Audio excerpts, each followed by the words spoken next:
네, 정리해드린 것처럼 다음 달 새 정부 출범을 앞두고 검수완박, 또 내각 인선 발표 문제를 두고 여야가 거세게 대립각을 세우고 있습니다. 여기에 6월 지방선거까지 다가오면서 여야의 충돌은 한층 더 격해질 걸로 보입니다. 경기지사의 출사표를 던진 후보 중 한 분인데요. 더불어민주당 안민석 의원 연결해서 전국 현안 짚어보겠습니다. 의원님 나와 계십니까? 네, 안민석 의원입니다. 네, 안녕하십니까. 조금 전에 공천 면접을 마친 것으로 알고 있는데 압박 질문 같은 건 없었나요? 네, 굉장히 예리한 질문들을 심사위원들께서 던지셔가지고 예. 진땀을 뺐습니다. 예. 이제 지역 이야기도 나눠봐야 할 텐데 전국 현안이 너무 급박하게 돌아가서 먼저 좀 짚어보겠습니다. 지금 검수완박에 대한 파장이 점점 더 커지고 있습니다. 김호수 총장 사의를 표했고 문 대통령은 일단 사표를 반려하고 오늘 면담을 하기로 했습니다. 자, 현재 상황에 대해서는 어떻게 평가하고 계십니까? 권력은 독점할수록 괴물이 되는 속성이 있지 않겠습니까? 검찰의 독점 권력을 나누자는 이 개혁에 대해서 저항을 하고 있는 그런 검찰과 이것을 추진하려고 하는 예. 우리 이제 민주당과의 이제 강대강 대치가 지금 진행되고 있는 시점이고요. 네.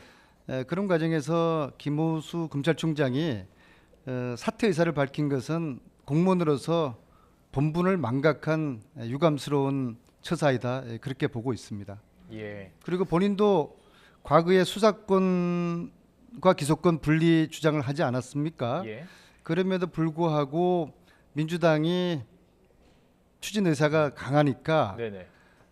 본인의 검찰총장 재임 시에 수사권을 분리했다는 이런 부담과 불명예를 쓰고 싶지 않아서 예. 총장 사퇴하려는 이런 악수를 두려는 게 아닌가 생각이 됩니다. 또 일부 그리고 이제 국민의힘에서 얘기하는 것은 검찰 수사권 조정은 필요하지만 너무 지금 빠른 것 아니냐. 그러다 보면 결국에는 공백이 생길 수도 있다. 이 부분이거든요. 자, 당내에서도 속도전에 좀 우려가 나오고 있는데 이달 내에 검수완박 법안 반드시 처리돼야 된다. 이렇게 보시는 건가요? 시기상조론과 속도 조절해야 된다는 이야기는 17대 거의 20년 전에도 제가 그 이야기를 들었던 겁니다. 그래서 예. 지금까지 해오지 못했는데 저희 민주당에서는 당론으로 이미 검찰 정상화 하기로 정했고요. 그리고 저희 민주당의 달력은 5월 9일밖에 없다. 5월 9일까지 결기를 가지고 예. 네네. 이 검찰 개혁을 추진해야 된다. 저는 그렇게 말씀드리고 싶습니다. 그리고 대부분의 의원님들이 저와 똑같은 입장이라고 저는 보고 있습니다. 네. 네. 자, 그리고 지금 민주당 내에서 한동훈 후보자에 대한 그 청문회 보이콧 의견들이 나오고 있는데 일단 실제 느끼시는 당내 분위기는 어떻습니까? 그런 의견을 포함해서 사실 그것보다 더 강경한 의견도 있습니다. 이제 저 같은 입장은 한덕수 국무총리 인준을 부결시켜야 된다, 그런 한덕수 입장입니다. 국무총리 후보자요. 예. 한동훈 왜냐하면은 아닙니다. 국무총리 인준을 부결시켜야 된다는 그런 저는 입장을 가지고 있습니다. 왜냐하면은 예. 한동훈 법무부 장관을 지명한 것은 이것은 검찰공화국을 선포한 것이고 전쟁을 선포한 것이라고 저는 보고 있습니다. 네. 국민 정서와도 반하는 것이고요. 야당과의 전쟁을 하자는 것이고 야당의 협조는 기대를 하지 말아야 될 것입니다. 그렇다 그러면은 저희 민주당이 어떻게 맞서야 되겠습니까? 저희들도 강대강으로 맞설 수밖에 없는 것입니다. 그래서 예. 한동훈 지명자 철회를 하지 않는 한은 네네. 저희들은 국무총리 인준도 네. 저희들은 음. 부결시켜야 한다. 저는 그런 강한 입장을 가지고 있습니다. 더 강한 입장을 말씀하고 계신데 며칠 전에 인터뷰를 봤더니 이제 한동훈 법무부 장관 후보자 지명과 관련해서 이재명 후보를 노리는 것이다. 이렇게 말씀하셨어요. 이게 어떻게 관련이 됐는지도 좀 궁금한데요. 한동훈 법무부 장관 지명자는 대통령의 아주 신복이지 않습니까? 그리고 지금 현재 김은혜 경기지사 후보는 대장동 저격수를 자처하면서 예. 이재명을 가만두지 않겠다. 아마 이재명을 구속시키겠다는 이제 그러한 작심을 하고 지금 나온 것 같습니다. 네. 예. 그래서 김은혜 도지사 후보 그리고 한동훈 법무부 장관 지명자 이러한 것들은 이재명 후보를 칼 것을 지금 향하고 있는 것이다. 저희들은 그렇게 볼 수밖에 없는 것이죠. 예. 과연 이재명 고문만 칼 것을 향하고 있을 것일까?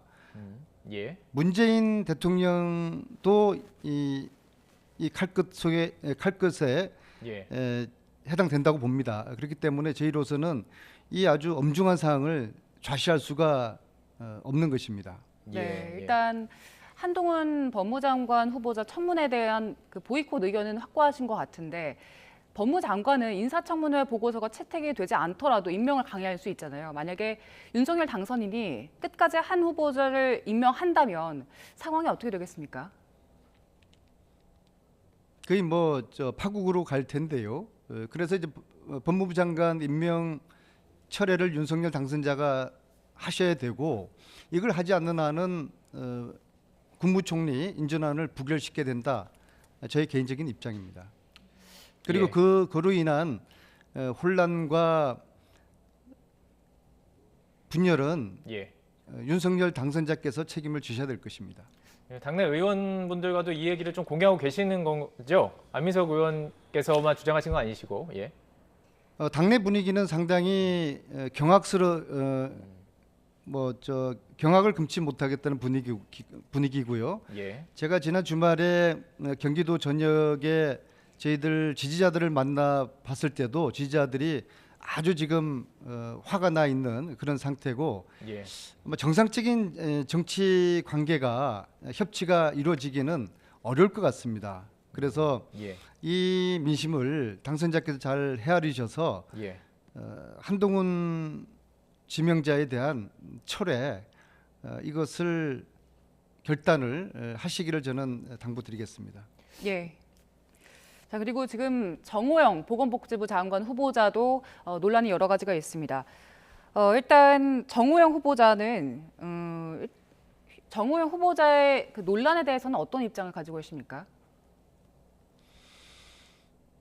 우리 한국 사회에서 병력 비리 그리고 입시 비리 두 가지는 국민들의 영린을 건드리는 아주 용납받지 못할 비리인데요. 왜냐하면 이거는 지금 대한민국에서 가장 화두가 되고 있는 공정의 가치와도 반하는 거 아니겠습니까? 네.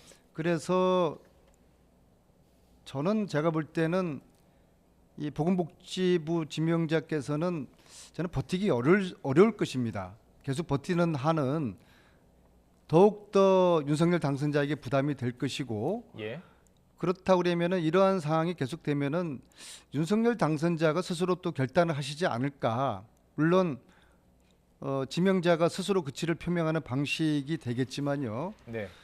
저의 결론은 이분은 버티기 어려울 것이다.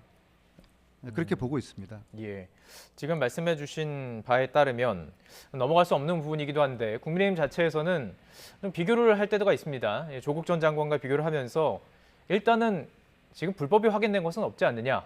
팩트는 없다. 뭐 이런 식으로 주장을 하고 있거든요. 이 부분에 대해서는 어떻게 반박하시겠습니까? 조국 장관의 자녀 같은 경우에는 그 상장 위조 이것 때문에 얼마나 많은 호들갑을 떨고 압수수색까지 하고 이제 그랬습니까? 그에 비하면은 그것은 어떻게 보면 입시 비리 한 부분인데 이번에는 입시 비리와 병력 비리까지 겹쳐져 있기 때문에 국민 정서상 이것을 뛰어넘기 어려울 것이다. 예. 그렇게 보고요. 조국 장관의 자녀 문제에 비하면은 이것은 2배, 3배 심각한 문제에 해당될 것이고 조국 장관처럼 압수수색하고 검찰이 똑같은 자태를 들이대면은 하루도 버티지 못할 것입니다. 예, 알겠습니다. 예. 자, 이제 주제를 바꿔서 지방선거 이야기를 해보겠습니다. 지금 경기지사에 출사표 던지셨는데 경기도가 그 대선 당시에는 이재명 후보에게 더 많은 표를 줬잖아요. 그런데 경기지사 현재 후보들 여론조사를 보면은 국민의힘 후보들의 지지율이 더 높은 상황입니다. 여기에 대해서는 어떻게 분석하고 계십니까? 그 두 가지 이유가 있다고 보는데요. 첫째는 이제 김원혜 후보 같은 경우에는 윤석열 당선자의 지지를 받는 걸로 스스로 알려지지 않습니까? 그러니까 대선 컨벤션 효과를 보고 있는 것이고요. 두 번째는 국힘의 경선판이 이미 짜여져 가지고 이제 흥행이 시작되고 있습니다. 유승민과 김원혜 두 분 간의 흥행이 되고 있기 때문에 이 지지율이 이제 등달아 높은 것이고요. 반면에 저희 민주당 경기 경선판은 뭐 전혀 아직 일정도 없고 룰도 정해지지 않았습니다. 그렇기 때문에 수일 내로 경선판이 짜여지면은 흥행이 시작될 것이고 특히 저희들은 결선 투표를 하게 되면은 2등하는 후보가 1등을 엎을 그러한 가능성이 있기 때문에 흥행과 이변이 있을 것으로 기대를 하고 있습니다.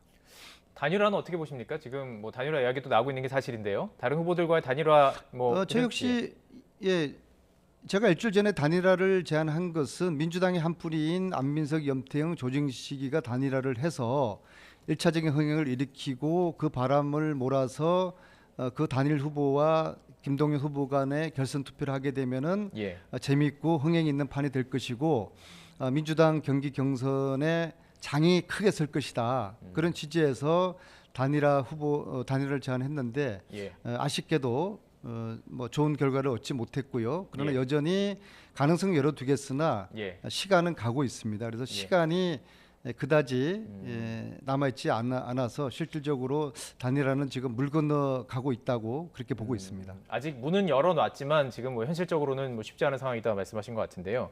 자, 그 흥행 카드 중에 토론회라는 게 또 있습니다.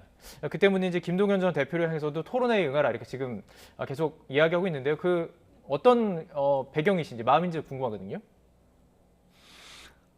김동연 대표의 지지율은 지금 물안개 같은 거 아니겠습니까? 그분에 대해서는 우리 당원들이 어떤 분인지 전혀 알지를 못하고 있습니다. 그래서 이 물안개는 아침이 밝아오면은 그치기 마련일 텐데요.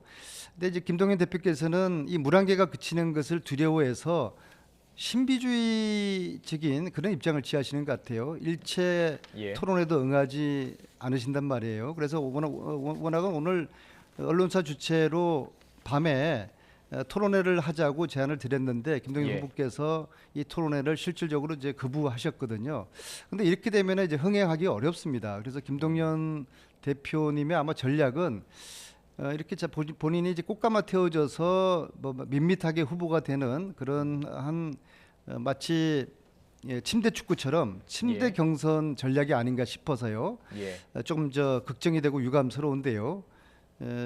이제 이러시면 안 됩니다. 빨리 꽃가마에서 내리셔서 저희들과 같이 이 경선판을 키우고 흥미있고 재미있고 역동성이 넘치는 그러한 경선판을 만들어서 누가 후보가 되더라도 경쟁력 있는 그런 후보를 만들어야지 본선에서 이길 수가 있기 때문에 김동연 대표께서는 이 침대 경선 이 전략을 중지하셔야 된다고 저는 보고 있습니다. 기회가 되는 대로 또 김동연 후보 측의 이야기도 들어보도록 하겠습니다. 지금까지 경기지사에 출사표를 던진 민주당 안민석 의원과 함께했습니다. 고맙습니다.